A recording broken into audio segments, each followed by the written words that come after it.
2:15 in the morning. The Gulf of Oman. The Virginia-class fast-attack submarine, United States ship Indiana, moved through the deep thermal layers of the Arabian Sea. This was not a routine monitoring mission. The acoustic signature they were trailing did not belong to any known Iranian vessel or Russian diesel-electric boat. It was a sound that defied every classification in the naval database. Sonar technician second class Miller pressed his headsets closer to his ears. The sweat on his brow was cold despite the regulated temperature of the Combat Information Center. He had been tracking the contact for 20 minutes. It was stationary. It was holding a position exactly 3 miles beneath the surface of the water. This was nearly 16,000 feet down. It was a depth that would crush the hull of the Indiana like a soda can. Yet, the sound coming through the hydrophones was not the groaning of stressed metal or the volcanic rumble of the seabed. It was a human voice. The voice was calm. It was speaking Farsi. The cadence was rhythmic and steady. It sounded like a man reading from a ledger in a quiet office. But there was no office 3 miles down. There was only the crushing weight of the midnight zone and the silence of the abyss. Captain Marcus Vance stood behind the sonar console. He was a man who believed in physics and the structural limits of high-strength steel. He looked at the waterfall display on the screen. The signal was clean. It was coming from a bearing of 090. The depth was confirmed by 3 independent sensors. Captain Vance looked at his executive officer. "How is this possible? That depth is nearly 5 times our rated limit." The executive officer looked at the display. "It is not possible. There is no submersible on this planet that can hover at 16,000 feet and broadcast a localized acoustic signal with that much clarity. Not without a tether, not without a mothership." "Are there any surface vessels in the area?" Vance asked. The sonar technician shook his head. "The surface is clear for 40 nautical miles. No merchants, no fishing dhows, no Iranian patrol boats, just us, and whatever is sitting on the floor of the trench." The voice in the headset continued its broadcast. It was a series of numbers. Miller began to transcribe them onto a digital notepad. 3, 2, 7, 0, 8, 9. "He is reading coordinates," Miller whispered. His voice was barely audible over the hum of the cooling fans. "He is reading latitude and longitude." "But Captain," the voice, "it sounds like it is right outside the hull." The Indiana was currently at 1,200 feet. The pressure outside the hull was already immense. But 3 miles below them, the pressure was over 7,000 pounds per square inch. No human lungs could hold air. No vocal cords could vibrate. Yet the Farsi was clear. The speaker did not sound strained. He sounded bored. Vance felt a chill that had nothing to do with the air conditioning. He knew that the Iranian Navy operated several Kilo-class and Fateh-class submarines in these waters. If they were testing a new type of deep-sea communication or a psychological warfare tool, it was far beyond anything the Office of Naval Intelligence had predicted. "Analysis," Vance said, looking toward the tactical officer. The officer adjusted his glasses. "The signal is broadcast on a frequency that shouldn't carry through water this dense. It is almost as if the water itself is acting as a speaker. We are receiving it through the hull, not just the sensors." The coordinates being read by the voice were not random. They were the exact current position of the USS Indiana. The voice was tracking them from the darkness. The morning was still quiet. It would not stay that way. 2:22 in the morning. The depth of the Gulf of Oman. The atmosphere inside the Combat Information Center of the United States ship Indiana shifted from curiosity to a sharp, cold dread. Sonar technician Miller sat frozen. He did not move his hands from the console. He did not adjust his headset. His eyes were fixed on a point in the middle distance that only he could see. "Captain," Miller whispered. The voice. It just stopped reading the coordinates. Captain Vance moved to the technician's side. "What is the new signal?" "It is not a signal, sir," Miller said. His voice was trembling. "It is a name. It is repeating a name. Over and over." "Whose name?" the executive officer asked. Miller looked up. His face was pale under the red tactical lighting of the compartment. "Yours, sir." "It is saying Commander Benjamin Harris. It is speaking your full name. Middle initial included." The executive officer, Benjamin Harris, stepped back as if he had been struck. The silence that followed was heavy. It was the kind of silence that only exists 1,000 feet below the waves. The crew looked at each other. There was no tactical explanation for this. There was no electronic warfare suite in the world that could pull a middle initial from a secure personnel file and broadcast it through 3 miles of seawater using a voice that sounded like it belonged to a ghost. 60 miles to the north, another vessel was cutting through the thermocline. The Iranian Fateh-class submarine moved silently at 600 feet. Inside the cramped command center, Commander Abbas Rezai stared at his own sonar display. The Iranian boat was smaller and less advanced than the American Virginia-class, but its sensors were sensitive enough to catch the anomaly. Rezai spoke to his weapons officer. "Confirm the contact depth." The officer checked the digital readout. 16,000 feet, Commander. "It is impossible. The seabed in this sector is only 12,000 feet deep. The signal is coming from inside the crust of the Earth." Rezai adjusted his cap. He was a veteran of the Islamic Republic of Iran Navy. He had spent 20 years patrolling these waters. He knew every wreck. He knew every thermal layer. He knew the sound of a whale and the sound of a landslide. This was none of those things. The speaker in the Iranian command center crackled. The voice from the abyss was no longer speaking Farsi. It had switched to English. It was calm. It was precise. "Commander Rezai," the voice said in English, "you are drifting 3 degrees off your assigned heading. Correct your course." Rezai felt the hair on his arms stand up. The voice was coming through the internal communication system of the submarine. It was not coming from the radio, it was coming from the wiring of the boat itself. "Who is this?" Rezai demanded. He grabbed the handset. "Identify yourself. You are interfering with a sovereign military vessel." There was no reply. Only the sound of a heavy, rhythmic breathing that filled the Iranian submarine. It sounded like a giant was standing just behind the bulkhead. Back on the United States ship Indiana, the tactical situation was deteriorating. "Contact!" Miller shouted. "New contact. Bearing 340. It is a Fateh-class boat. Iranian. He is running hot and noisy. He just went to active sonar." The high-pitched ping of the Iranian sonar struck the hull. It was an aggressive move. In the world of submarine warfare, hitting another ship with active sonar was the equivalent of pointing a loaded gun at someone's chest. "He is looking for us," the executive officer said. His voice was tight. "He thinks we are the ones broadcasting his name." Captain Vance gripped the edge of the command table. "He thinks we are playing psychological games. He does not realize we are hearing the same thing he is." "Captain," Miller said, "the Iranian sub is flooding his torpedo tubes. He is preparing to fire." Vance did not hesitate. "General quarters. Man the battle stations. Flood tubes 1 and 2. If he shoots, we do not have time to ask questions." The alarm for general quarters began to wail through the Indiana. The crew moved with practiced efficiency, but the air was thick with confusion.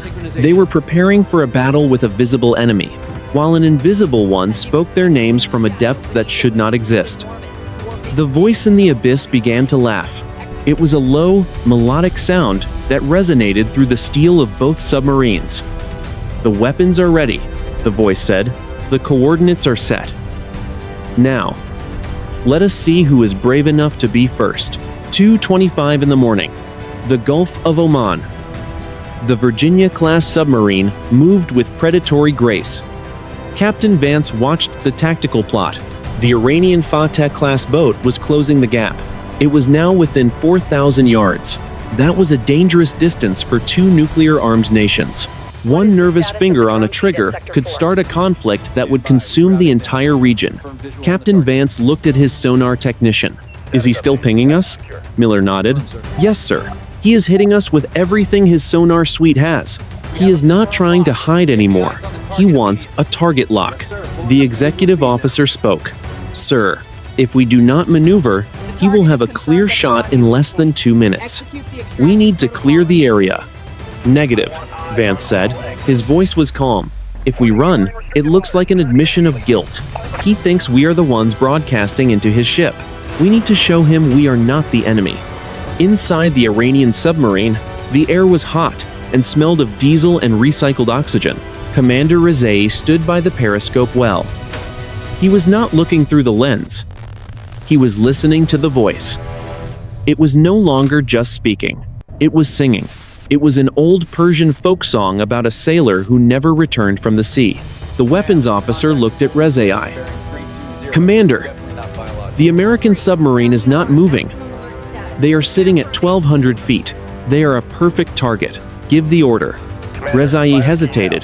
His hand was on the firing key. Something is wrong. Look at the signal strength of the voice. It is not coming from the American boat. It is coming from the trench below us. The Americans are hearing it too. Look at their behavior. They are not maneuvering to attack. They are waiting. Suddenly, the voice stopped singing. It spoke one word in Farsi. Wait. Then, it spoke the same word in English. Wait.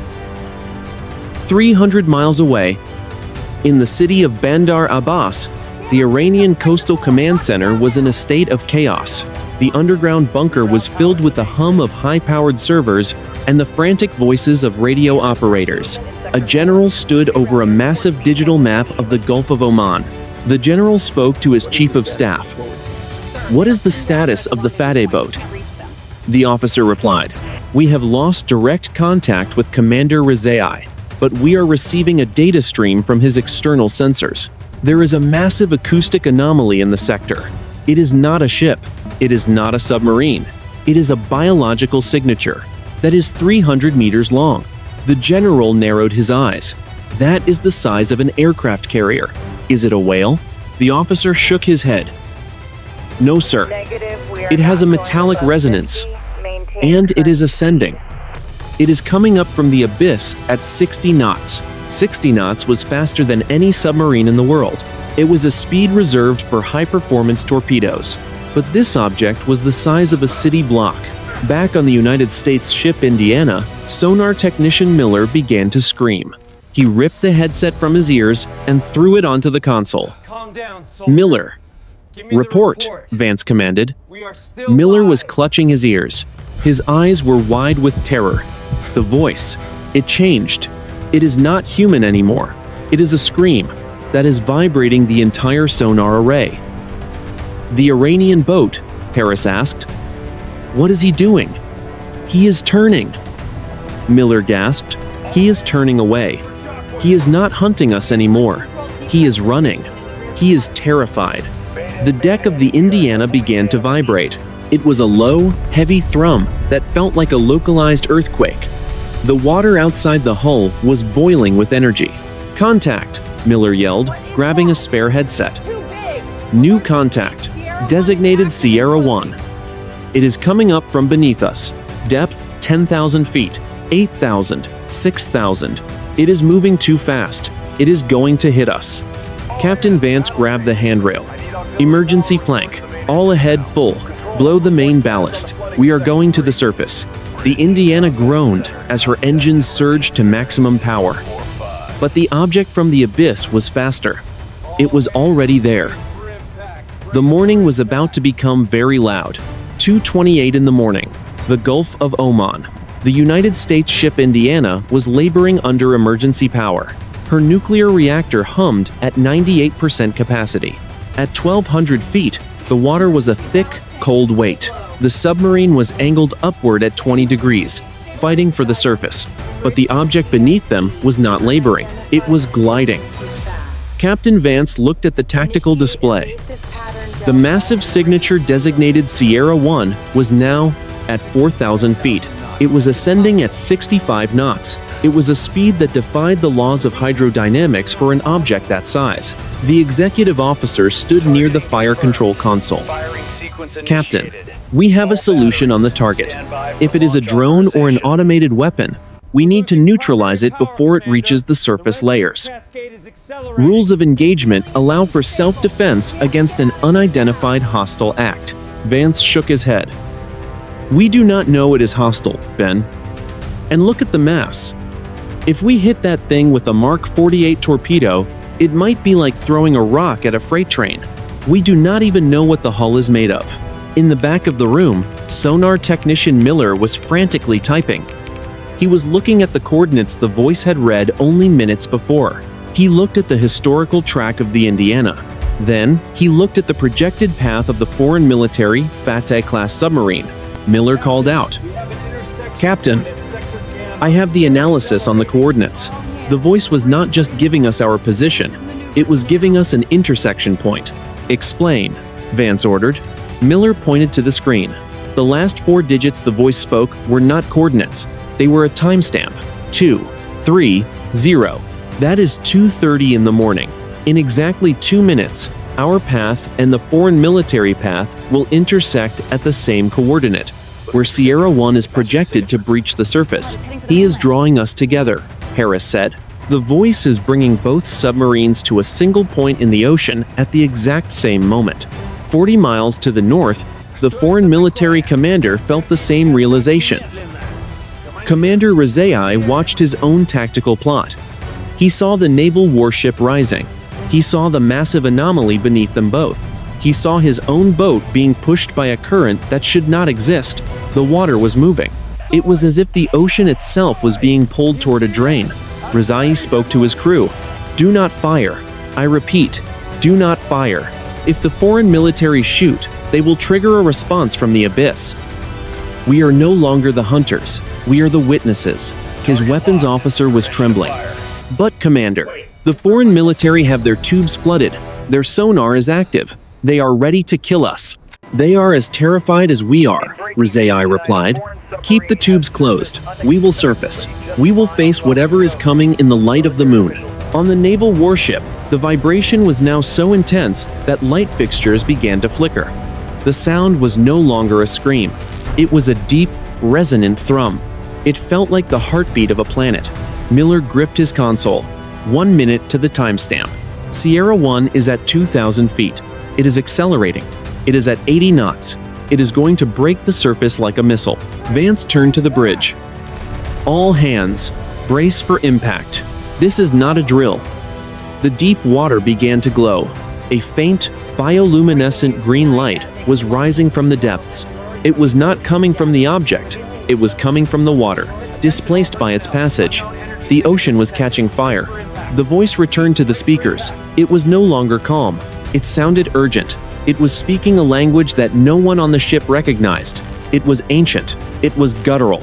It sounded like stone grinding against stone. 15 seconds, Miller yelled. 10, 5, surface, surface, surface. The naval warship broke the surface of the Gulf of Oman with a massive spray of white water. The boat rocked violently as it transitioned, from the deep to the air. At the exact same moment, less than 500 yards away, the foreign military submarine breached the waves. The two vessels sat facing each other in the darkness. Between them, the water began to bulge upward. The morning was about to witness something that would rewrite history. 2:30 in the morning. The Gulf of Oman. The surface of the sea was no longer flat. It was a dome of black water rising between the two warships. The United States ship Indiana rocked violently in the displaced swells. On the bridge, Captain Vance felt the spray of salt water against his face. The air was heavy and smelled of ozone. Less than 500 yards away, the Iranian Fateh-class submarine was a dark silhouette against the horizon. Both vessels were vulnerable. Both were exposed. Bridge. Combat. The voice of the executive officer came through the ship's intercom. "We have a visual on the Iranian boat. They have their bridge team topside. They are not manning their deck gun. They are just watching." Vance adjusted his night vision binoculars. He could see the Iranian commander. Commander Rezai was standing on his sail, looking toward the center of the disturbance. The two men were separated by a few hundred meters of ocean and decades of geopolitical animosity.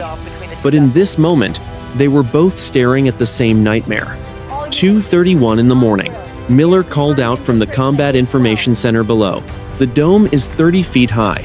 The thermal signature is off the charts. It is like a small sun is sitting just below the surface. Inside the Iranian submarine, the heat was becoming unbearable. The bulkheads were warm to the touch. Commander Rezai stepped back into the hatch. He spoke to his tactical officer.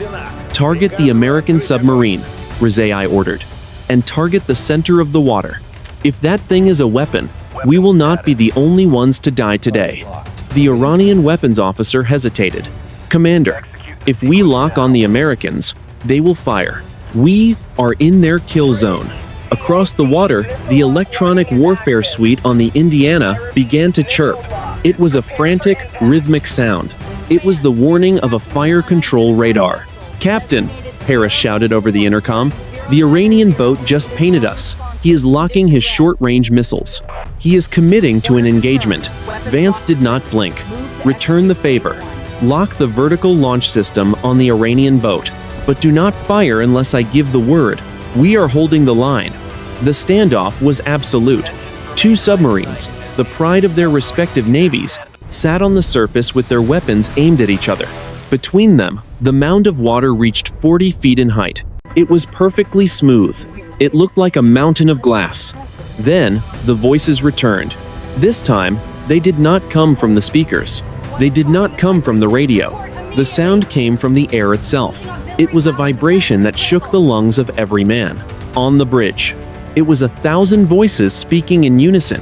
They were no longer speaking Farsi or English. They were speaking a series of dates. 1945, the voices chanted. 1962, 1983. "Those are dates of nuclear near misses," Vance whispered. The Trinity test, the Cuban Missile Crisis, the Petrov incident. The voices reached a crescendo. The mountain of water began to glow with a blinding, white light. It was so bright that the night vision goggles of the crew flared out. The sea began to hiss as it turned to steam. 2:32 in the morning, Miller yelled. "The mass is breaching. It is not coming up. It is unfolding." The Indiana groaned as the water around her began to recede into a massive trough. The two submarines were being pulled toward each other by the vacuum created by the rising object. "He is inside 400 yards, Harris reported. 300. We are going to collide." Vance looked at the Iranian boat. He saw Rezai holding onto the rail. The Iranian commander looked back. For a split second, the two men shared a look of pure, human realization. This was the end of the world they knew. "All engines back full," Vance roared. "Brace for the breach." The ocean exploded. 2:33 in the morning. The Gulf of Oman. The ocean did not splash. It moved like a curtain being pulled aside by an invisible hand. Between the United States ship Indiana and the Iranian Fateh-class submarine, a structure of impossible geometry rose into the night air. It was a monolith of matte black material that absorbed the moonlight. It was 400 feet tall. It was silent. It was ancient. The displacement wave hit the Indiana first. The 7,000-ton submarine was tossed like a toy. On the bridge, Captain Vance was thrown against the steel railing. He tasted blood. His vision blurred. "Report," Vance roared. Below deck, the Combat Information Center was a symphony of alarms. "Captain," the executive officer shouted through the intercom. "Every sensor is blind. Radar is white noise. Sonar is receiving a feedback loop that is melting the processors. We are tactically deaf." On the Iranian boat, the situation was worse. The Fateh-class submarine was smaller and less stable. It rolled 40 degrees to port. Commander Rezai clung to the ladder of the sail. He watched as the black monolith continued to rise. It did not stop until it towered over both vessels. "Commander!" The Iranian weapons officer yelled from below. "The American boat is drifting. They are coming straight for our midships. Collision in 30 seconds. Rezai looked at the Indiana. The American submarine was a dark wall of steel sliding toward them, through the churning white water. "Engines full. Reverse.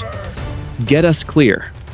"The engines are unresponsive," the officer replied. The magnetic field from the object has seized the drive shaft. 2:33 and 30 seconds in the morning. The two submarines were now less than 100 yards apart. They were trapped in the gravity well of the black structure. On the Indiana, the fire control computer suddenly flickered to life. It was not a glitch. It was a perfect, hard target lock on the Iranian submarine. "Weapons lock," Miller screamed from the sonar station. "Tube 1, Tube 2. The system is slave to the object. It is trying to fire the torpedoes." Vance grabbed the internal phone. "Override. Manual safety. Do not let those fish leave the tubes." "I cannot," the weapons officer replied. His voice was frantic.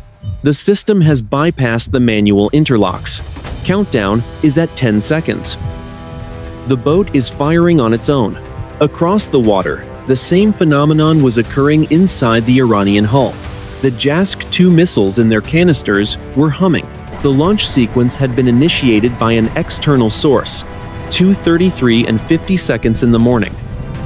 Commander Rizai looked at the bridge of the Indiana. He saw Captain Vance. Both men knew what was happening. They were being forced into a duel. Two nations, two submarines, one trigger that neither man was pulling. The air around the monolith began to vibrate. The voices returned. They were no longer chanting dates. They were counting down. They were counting in every language known to man. It was a global chorus of the end. 5. The voices boomed. 4. Vance gripped the rail so hard his knuckles turned white. 3. Rizai closed his eyes and whispered a prayer. 2. The torpedo doors on the Indiana swung open. The missile hatches on the Fateh boat retracted. 1. The voices stopped. The silence that followed was absolute. For one heartbeat, the world held its breath. The sensors on both ships showed a high-energy discharge originating from the center of the black monolith. 2:34 in the morning. The Gulf of Oman. The world went black. Every light on the United States ship Indiana vanished. The steady hum of the nuclear reactor, the lifeblood of the ship, simply ceased. There was no grinding of gears. There was no surge of electricity. There was only an instantaneous and total extraction of power. The emergency battery backups, designed to kick in within milliseconds, remained dead. The darkness in the Combat Information Center was absolute. "Status," Vance shouted. His voice sounded thin in the sudden silence. There was no reply from the intercom. The electronic systems were not just failed. They were gone. Across the water, the foreign military submarine suffered the same fate. Its diesel engines died mid-stroke. The cooling fans stopped. The faint green glow of its instrument panels flickered once and extinguished. The two most sophisticated predatory machines in the region were now nothing more than hollow steel tubes drifting in a restless sea. Then, the water began to change. A massive thermal bloom originated from the floor of the trench, 3 miles below. On the sonar arrays of both ships, if they had been working, the signature would have looked like a volcanic eruption. But this was not lava. It was a pillar of pure, coherent blue light. It shot upward from the abyss, passing through the black monolith like a needle through a cloth. The light hit the surface and spread. It turned the ocean into a sheet of glowing sapphire for 10 miles in every direction. In this new, spectral light, the crew of the naval warship could see the foreign military sailors clearly. The foreign military were standing on their deck, their hands raised to shield their eyes. They were no longer soldiers. They were witnesses to a physical impossibility. "The voices," Miller whispered from the darkness of the bridge. "Captain, do you hear them?" Vance listened. The voices were no longer coming from the speakers. They were no longer coming from the air. They were coming from the metal of the ship itself. The hull was vibrating. The deck plates were singing. But the message had changed. The voices were no longer counting down. They were no longer speaking foreign language or English. They were whispering names. These were not the names of the men on the ships. They were the names of men who had died in these waters decades ago. Sailors from the tanker war of the 1980s. Pilots who had disappeared in the 70s. "They are cataloging the lost," the executive officer said. His voice was thick with awe. The black monolith began to sink. It did not fall. It retracted. As it moved back into the depths, the blue light followed it, pulling the surface of the ocean downward into a massive, swirling vortex. The two submarines were caught in the centripetal force. They were being dragged toward the center of the drain. "We have no power," Harris yelled. "We cannot steer. We are going into the hole." The vortex was a mile wide. At its center, the blue light was so intense it looked solid. The foreign military boat was already sliding down the wall of water. The naval warship followed, her massive hull tilting as she was sucked into the rotating abyss. The pivot had occurred. The conflict between two nations had been rendered irrelevant. The enemy was no longer a submarine or a flag. The enemy was a phenomenon that ignored the laws of physics and the boundaries of time. Then, the name stopped. The blue light turned to a deep, pulsing violet. The descent slowed. The two submarines were suspended on the inner wall of a canyon made of water. They were staring into the heart of the trench. 2:36 in the morning. The Gulf of Oman, the United States ship Indiana, was no longer floating. It was pinned. The massive submarine was tilted 40 degrees to starboard, held against a wall of rotating water by a force that felt like static electricity. Outside the thick acrylic viewports of the bridge, the world was a swirling cylinder of violet light. The ocean had been pushed back, creating a hollowed-out arena in the center of the sea. 500 yards away, the Iranian Fateh-class submarine was trapped in the same impossible physics. It looked like a model ship glued to a glass jar. Inside the Indiana, the silence of the blackout was broken by a new sound. It was not the rhythmic chanting of the dead. It was a single, clear voice. It did not come from the speakers. It resonated directly inside the skulls of every man on board. "Sonar Technician Miller," the voice whispered. "Your daughter is sleeping in Norfolk." Miller collapsed to the deck of the Combat Information Center. He clutched his head. "How does it know? How does it know my daughter?" Captain Vance felt the voice in his own mind. It was cold and vast. It was like standing at the edge of a canyon. "Captain Vance," the voice said, "you have 60 seconds to decide. The cycle is beginning again. You can fire, or you can listen."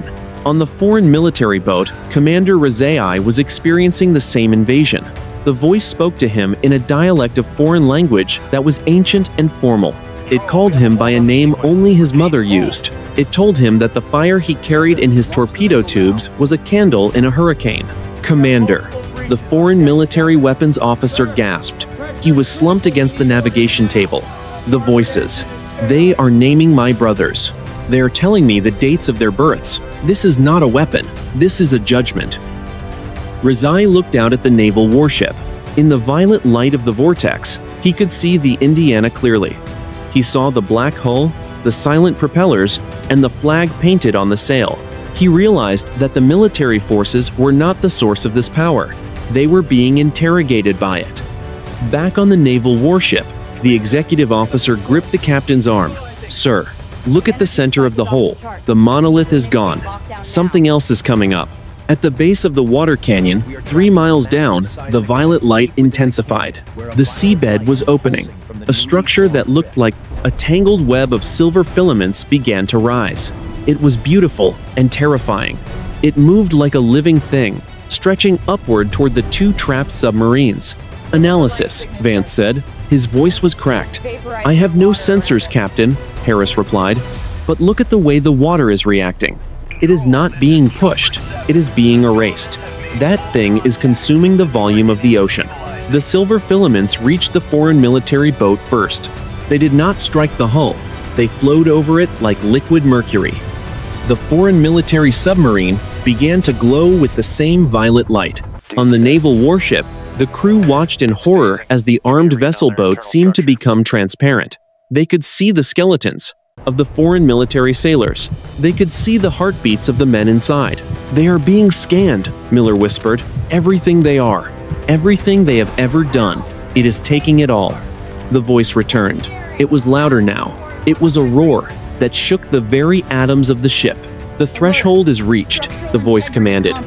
"The two of you represent the highest achievement of your species' hatred. You are the apex of your violence. If you cannot cooperate here, in the dark, you will not be allowed to return to the light." The silver filaments began to reach for the Indiana. "Captain," Harris said, His hand was on the manual release for the emergency flares. What do we do?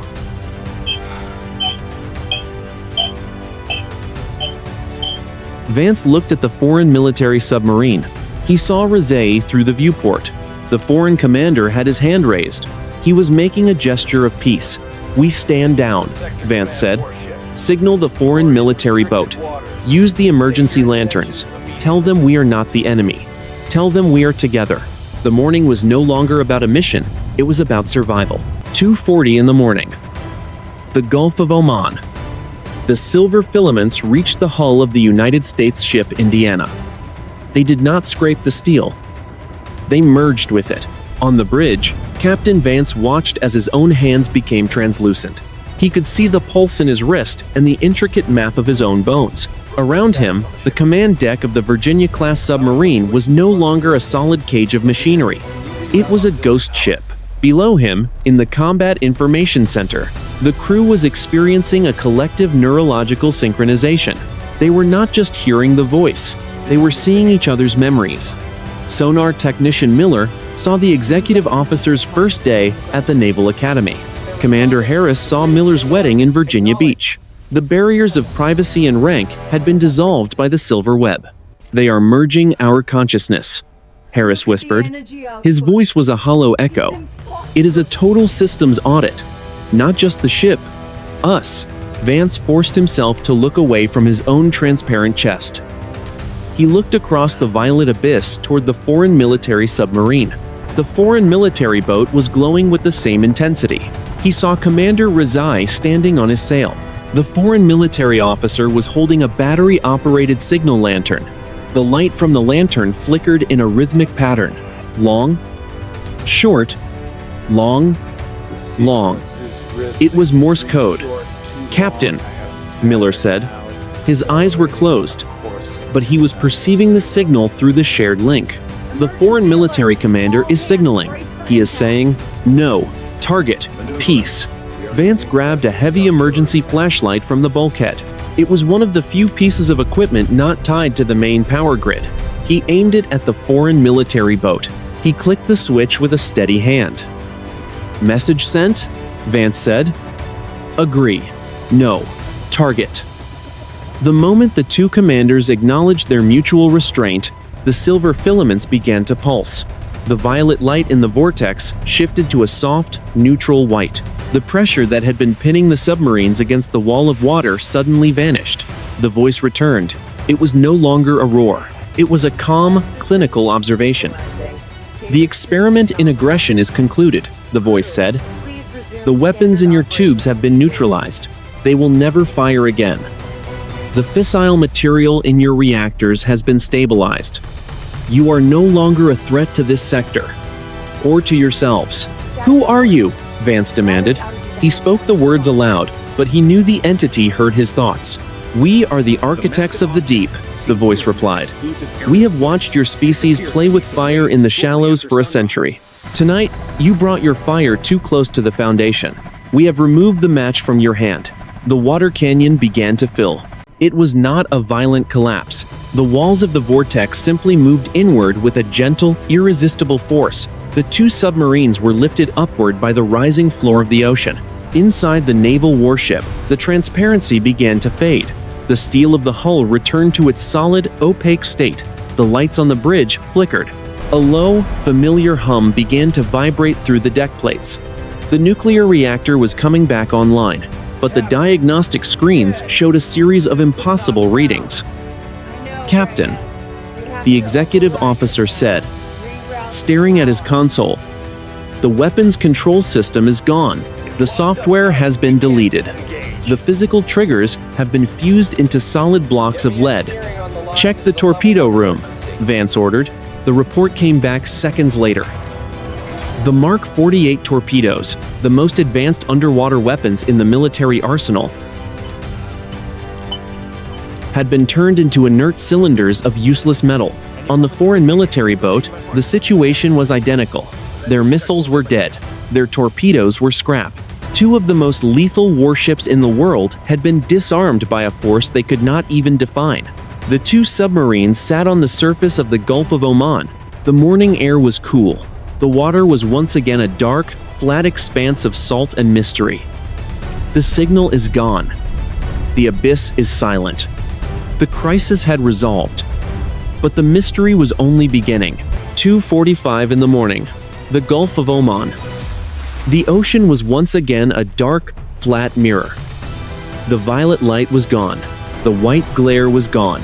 The only light remaining was the cold, distant shine of the stars. The United States ship Indiana sat low in the water, her hull dripping with the brine of the deep. Her nuclear reactor was humming at a steady 60%. All life support systems were green, but the tactical displays were a graveyard of red error messages. Captain Vance stood on the bridge, the cool night air hitting his face. He looked at the Iranian Fateh-class submarine. It was drifting 500 yards to the east. The Iranian boat looked small and fragile in the vastness of the sea. There was no smoke and no fire. There was only the silence of two predators that had lost their teeth. Status of the vertical launch system, Vance asked into his headset. Commander Harris spoke from the Combat Information Center. Total hardware failure. Captain, the seals are fused. The missile tubes are no longer pressurized. It is as if the metal has been welded shut from the inside. We are a transport vessel now. We have no offensive capability. 2:48 in the morning. Across the water, Commander Rezai stood on his own bridge. He looked at the American submarine through a pair of manual binoculars. He did not need a computer to tell him that his boat was dead as a weapon. His weapons officer had already reported that the guidance systems for their torpedoes had been replaced by a string of zeros in the code. The missiles in their canisters were now nothing more than dead weight. Rezai picked up his signal lantern. He aimed it at the Indiana. He clicked the shutter with a steady, professional rhythm. You are functional. The light blinked in Morse code. Vance saw the flashes. He grabbed his own lantern and signaled back. Engines at 100%. Weapons are cold. Ours as well, Rezai signaled. The sea has taken them. There was a long pause. The two commanders watched each other across the narrow stretch of water. They were representatives of nations that had been on the brink of war for 40 years. They had been sent here to monitor, to intimidate, and to destroy if necessary. But the entity in the abyss had changed the rules of the game. They were no longer combatants. They were survivors of a physical impossibility. 2:52 in the morning. Captain, Miller said from the deck below. I am picking up a signal on the long-range radio. It is 7th Fleet Command. They are demanding an immediate report. They saw the thermal bloom from the satellites. They think we have been hit by a kinetic weapon. They are launching an intercept flight of F-18s from the carrier. Vance looked at the Iranian boat one last time. He knew that in a few hours, the diplomats and the generals would take over. There would be accusations. There would be lies. Each side would blame the other for the technical malfunction of their weapon systems. But the men on these two boats would know the truth. They had been scanned. They had been judged. And they had been found wanting. Tell them we are intact, Vance said. Tell them there was a localized tectonic event.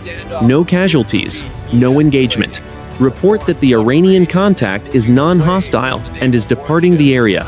He looked at the executive officer. We are submerging in 5 minutes. Take us home, Ben. We have a lot of sensor data that needs to be secured before we reach port. And the Iranians, sir? Harris asked. They are going home too, Vance replied. They have nothing left to fight with. Neither do we. The abyss has disarmed the Gulf. The Iranian submarine began to move. It turned slowly toward the north, heading back toward the safety of the coast. The Indiana turned south. The two ships moved away from each other in the darkness. The crisis had resolved not with a bang, but with a silent, crushing realization. The morning was nearly over. The world would wake up to a different reality, even if it did not know it yet. 3 days later, 10 o'clock in the morning, Langley, Virginia. The conference room was shielded against every known form of electronic surveillance. The walls were lined with copper mesh, and the glass was treated to vibrate against laser microphones. Inside, 6 senior analysts from the Central Intelligence Agency sat in a circle. They were looking at a single digital transcript. It was the data recovered from the submarine Indiana before its systems were partially scrubbed by the unknown event. The lead analyst was a woman who had spent 30 years studying the acoustic signatures of the Middle East. She spoke with a voice that was tired and hollow. "We have a positive match on the Farsi speaker," she said. "We ran the voice print against the personnel archives of the Iranian Navy from the late 80s. We used recordings from intercepted radio transmissions during the tanker war." The director of national intelligence leaned forward. "And who is he?" "The voice belongs to a man named Qasim Rezvani," the analyst said. "He was a senior sonar technician on an Iranian frigate called the Sahand. He died on April 18, 1988. His ship was sunk by United States Navy forces during Operation Praying Mantis. He was seen going down with the vessel." The room went cold. The director stared at the transcript. "He has been dead for nearly 40 years. You are telling me a ghost was reading coordinates to a Virginia-class submarine?" "I am telling you the voice is an exact match," the analyst replied. "It is not a simulation. It is not a digital recreation. The respiratory patterns, the regional accent, and the slight speech impediment are all present. It is the man. And he was speaking from 16,000 feet below the surface." 4 o'clock in the afternoon. Tehran, Iran. General Salami stood in a laboratory beneath the Ministry of Defense. He was looking at a section of a missile casing that had been cut away from the Fateh-class submarine. The interior of the missile was no longer filled with high explosives and solid rocket fuel. It was filled with a dense, shimmering substance that resembled a cross between mercury and marble. The lead scientist was trembling.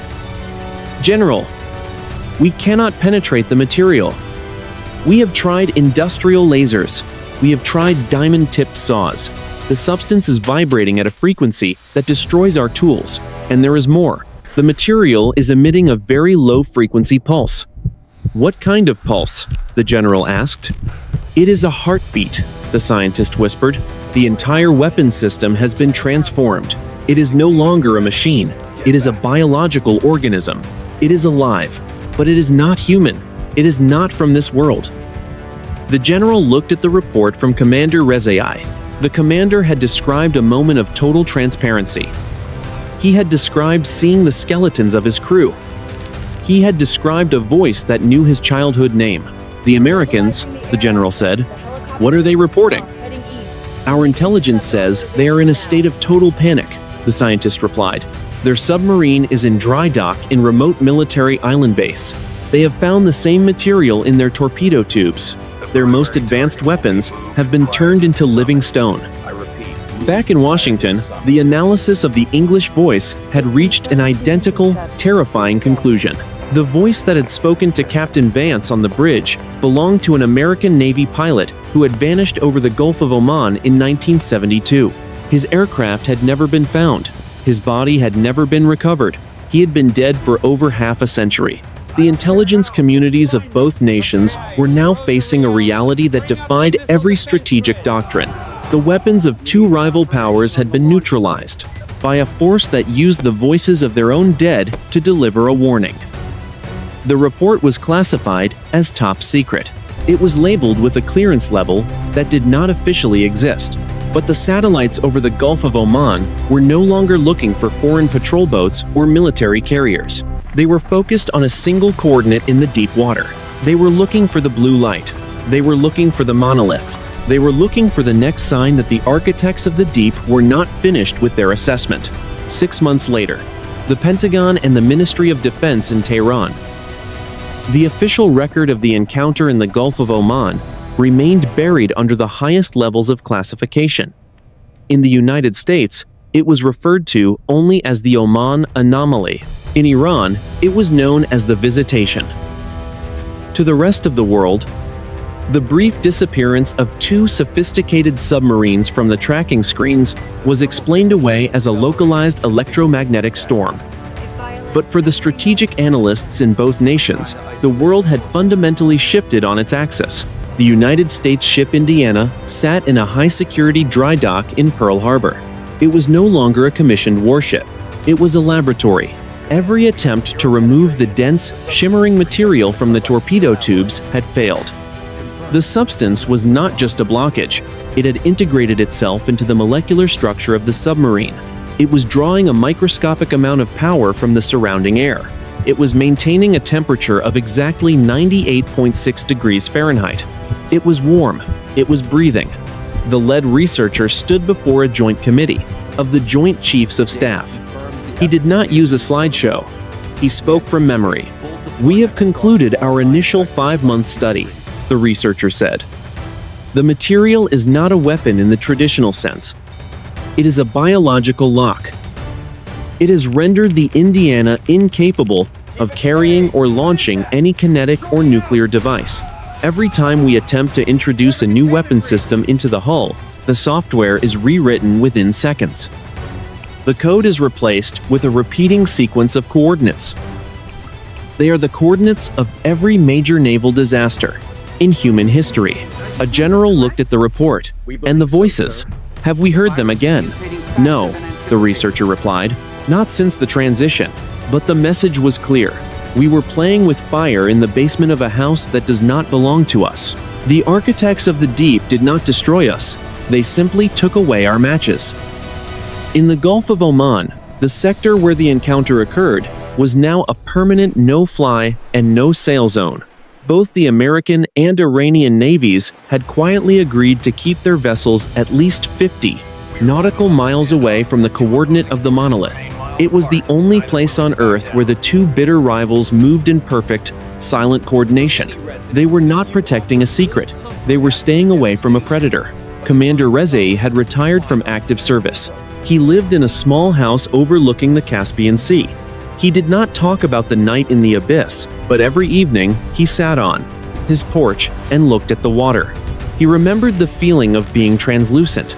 He remembered seeing the heartbeat of the military forces captain. He realized that the technology of man was a fragile shell. Beneath it, all men were the same fragile arrangement of bone and blood. Captain Vance had also left the sea. He worked as a consultant for deep-sea exploration, but he refused to step foot on a vessel that carried weapons. He spent his time studying the songs of whales and the seismic patterns of the deep trenches. He knew the truth that the politicians refused to accept.